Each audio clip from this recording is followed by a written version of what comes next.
Hello everybody, मेरा नाम सौरभ है और स्वागत है आपका एक और नई वीडियो में। तो before going to the topic, सबसे पहले मैं थोड़ा सा अपना इंट्रोडक्शन दे देता हूँ। जी, मैं पिछले 5 सालों से even more than 5 years stock market से जुड़ा हुआ हूँ और इन पिछले 5 सालों में मैंने स्टॉक मार्केट में इक्विटी में ट्रेडिंग करी है, फ्यूचर एंड ऑप्शंस में ट्रेडिंग करी है, इंट्राडे भी करा है। सो वो जो भी सारे एक्सपीरियंसेस हैं मेरे, उससे रिलेटेड मैं वीडियोस बनाऊंगा। और आज का टॉपिक बेसिकली क्या होने वाला है कि जो स्टॉक मार्केट पिछले सितंबर से अभी तक ऑलमोस्ट 10% के आसपास करेक्ट हो चुका है, तो इन दैट सिनेरियो हमारे जो रिटेल इन्वेस्टर हैं उनका काफ़ी सारा पैसा किसी भी बॉन्ड में, इक्विटी में या फिर म्यूचुअल फंड में फंसा हुआ होगा और दे स्टार्ट पैनिक, और उनको पैनिक होने लगता है। तो हमें एट दैट केस में क्या करना चाहिए? तो एक चीज़ और मैं क्लियर कर दूं कि मुझे वीडियो बनाने का ज़्यादा एक्सपीरियंस नहीं है, तो थोड़ा सा हो सकता है कि कंटेंट डिलीवरी में लग सकता है आपको कि somebody is not preparing a video in a nice way, but मैं ये प्रॉमिस करता हूँ कि आपको वीडियो के एंड में कुछ ना कुछ लर्निंग मिलेगी। तो ज़्यादा टाइम वेस्ट ना करते हुए सीधे चलते हैं अपने कंप्यूटर स्क्रीन पर और वहाँ जो भी हम डिस्कस करेंगे डेटा के साथ डिस्कस करेंगे। Now we have come to our computer screen. सबसे पहले हम यही चीज़ देखते हैं कि करेंट निफ्टी 50 और सेंसेक्स का प्राइस क्या है। तो करेंट जो निफ्टी 50 का प्राइस चल रहा है वो 23,587 चल रहा है एंड सेंसेक्स 78,041 इतना चल रहा है। तो एक चीज़ सबसे पहले तो ये जान लीजिए कि जब निफ्टी 50 डाउन हो गया या सेंसेक्स डाउन होगा तो बोथ आर इनवर्सली प्रोपोर्शनल।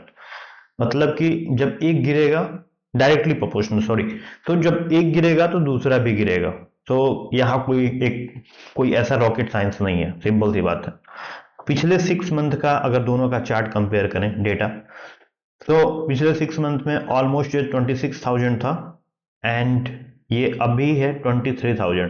तो अप्रोक्सीमेटली अराउंड 10% के आसपास इसमें गिरावट देखने को मिल रही है।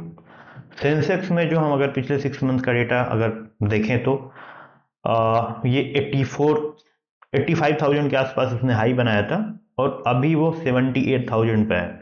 तो इसमें भी ऑलमोस्ट 10% की गिरावट देखने को मिल रही है। बट अब इसके पीछे जो जो रीजंस दिए जा रहे हैं हम उसको भी देखेंगे कि दे आर इतने स्ट्रांग हैं क्या कि ये ज़्यादा लंबे टाइम तक ऐसी बियर सिचुएशन देखने को मिलती रहेगी। तो सबसे पहले हम बिजनेस स्टैंडर्ड पे चलते हैं और thanks Business Standard, shout out to them कि पब्लिशिंग दैट आर्टिकल, जिससे मेरा काम थोड़ा इजी हो जाएगा आपको एक्सप्लेन करना। तो अगर हम बात करें ना तो रीजंस क्या दिए जा रहे हैं एफआईआई सेलिंग की। पहला रीजन जो दिया जा रहा है कि एफआईआई जो है बहुत ज़्यादा सेलिंग कर रहे हैं इंडियन स्टॉक मार्केट में, जो भी उनके स्टेक्स पड़े हुए थे वो सेल करके निकल रहे हैं। दैट इज वन रीजन जिसकी वजह से स्टॉक मार्केट में गिरावट देखने को मिल रही है।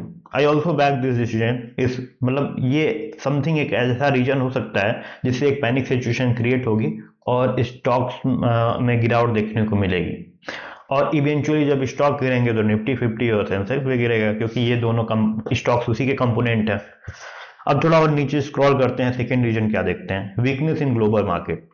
तो अगर we already trade in stock market, तो हमको पता होगा कि जो स्टॉक मार्केट चलता है ना is depend on, is connect in somehow connected with a global market. तो अगर अगर समथिंग हैपेंस इन यूएसए ना, तो it also impact businesses in India. अगर रसिया और यूक्रेन में युद्ध होगा ना तो it's also impact Indian market, because कि जो इंपोर्ट एक्सपोर्ट्स होते हैं वो एवरी कंट्री से कुछ कुछ होते हैं। जैसे कुछ कंट्रीज होंगे जहां पे कुछ होगा तो हमें ज्यादा इम्पैक्ट नहीं पड़ेगा, बट इनकेस अब रसिया से हम अगर मान लो कच्चा तेल लेते हैं उससे, तो अगर रसिया से युद्ध होगा तो व्हाट हैपन, हमें किसी और देश से कच्चा तेल लेना पड़ेगा एंड विथ देयर प्राइस, जो भी वो प्राइस हमारे लिए डिसाइड करेंगे ऑन दैट प्राइस। तो अगर क्रूड ऑयल हमें महंगा मिलेगा तो all the transportation, petrol, diesel, सारी चीजें बढ़ेंगी, इन्फ्लेशन बढ़ेगा। ड्यू टू दैट हो सकता है मार्केट नेगेटिवली रिएक्ट करे। तो अगर ग्लोबल मार्केट में वीकनेस होगी तो ऑब्वियस सी बात है इंडियन मार्केट में भी वीकनेस होगी। अब यहाँ पे थोड़ा डेटा देखते हैं कि जो जापान की मार्केट है वो भी डाउन है, चाइना भी डाउन है, शंघाई भी डाउन है। अगर हम थोड़ा बात करें यूरोपियन मार्केट में तो जर्मनी का डैक्स भी डाउन है, यूनाइटेड किंगडम का एफटीएससी भी डाउन है, फ्रेंच मार्केट भी डाउन है। तो अगर सारे मार्केट डाउन होंगे तो ऑब्वियस सी बात है इंडियन मार्केट भी डाउन होगा। ठीक है।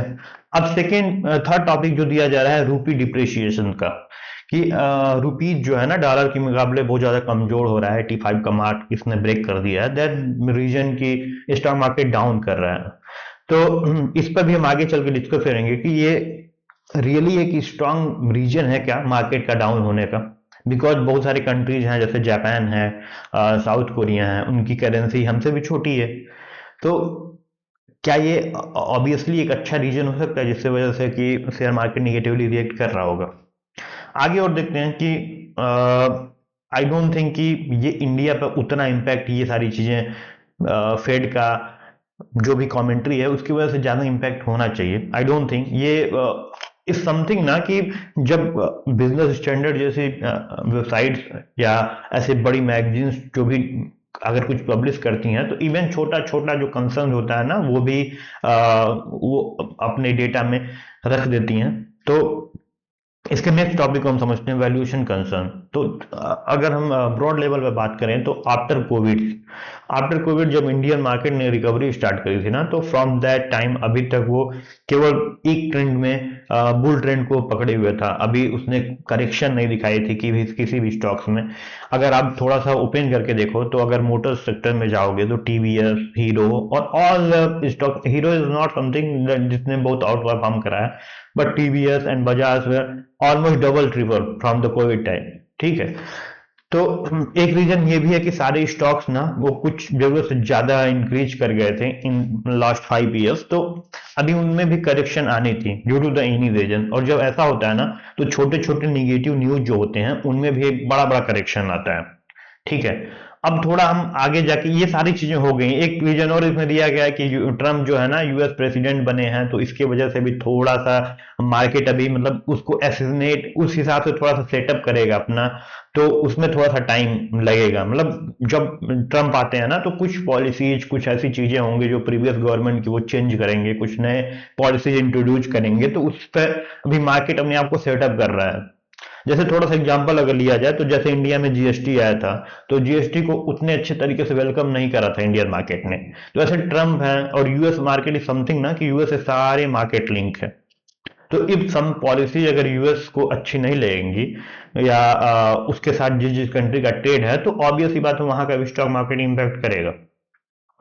अब थोड़ा सा नेक्स्ट स्टेप पे हम लोग चलते हैं और देखते हैं एफआई और डीआई का जो डेटा दिया बोला जा रहा था बिजनेस स्टैंडर्ड के द्वारा कि जो उनके द्वारा मतलब सेलिंग करी जा रही है, एक प्रेशर बनाया जा रहा है इंडियन मार्केट में, तो वो सही है कि नहीं।